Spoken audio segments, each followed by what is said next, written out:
Well, hey, you made it into Prezi, so in the last fishbowl here. So hope there was some good information. Gave us an idea what these MOOCs are.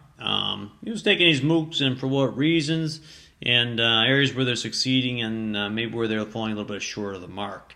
I don't think any of that's terribly brand new news. What I thought though was interesting, and I didn't know the extent of it.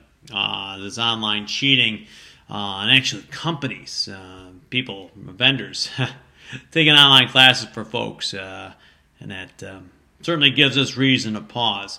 No matter what, where we teach, whether it's traditional or it's an online class.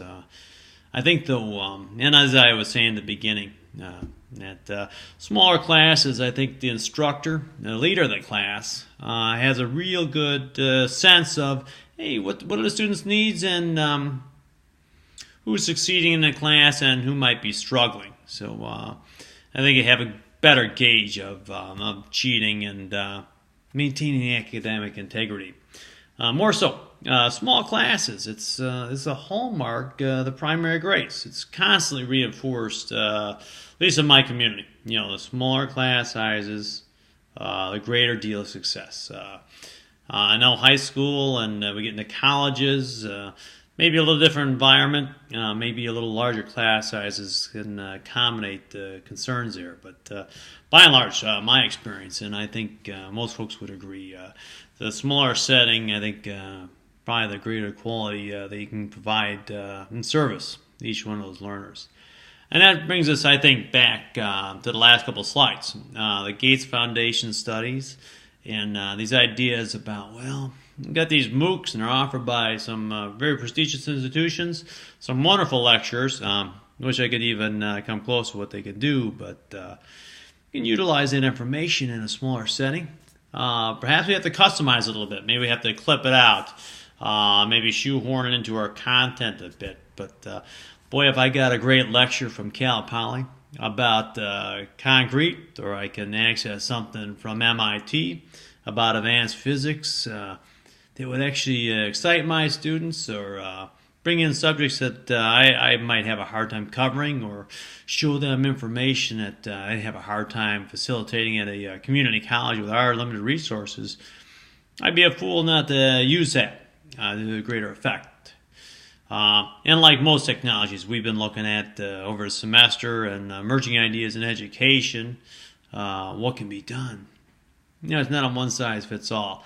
You have to customize, or at least semi-customize, and knowing your learners, knowing their needs and knowing what they're struggling with allows us to kind of customize it. And I think if we're going to see success with these MOOCs, they might be nice for general concepts, broad ideas. Maybe people want to just get an appreciation of the subject.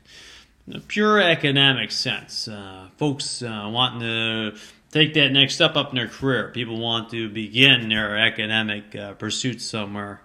Whole house MOOCs, maybe it's not the right choice for them. So personally, I like to see maybe some use of those. And I might play around with that a little bit myself in the coming years. So so that was my conclusion, taking a look through the articles and the videos I provided. Hope that you've enjoyed that and came away with an impression of your own. So whether you teach a traditional class, the face-to-face, the blended, purely online, or you got a notion that maybe, hey, I can put one of these MOOCs together, that's all right. I think if you know your learners, you know what your objectives are, that's fantastic, and how you can customize that to the audience. So anyway, I won't keep you any longer. Appreciate that you spent some time with the Prezi. Like I said, I hope you found some good information in there, help enrich your knowledge. I think going through that process helped me too. So thanks for your time watching the videos and going through the Prezi, and we'll see you down the road, and maybe a little bit more conversations about education, technology, and the changes that are about. So it's an exciting time. Be a teacher, educator, and a person in this modern era. So, all right, good night and farewell.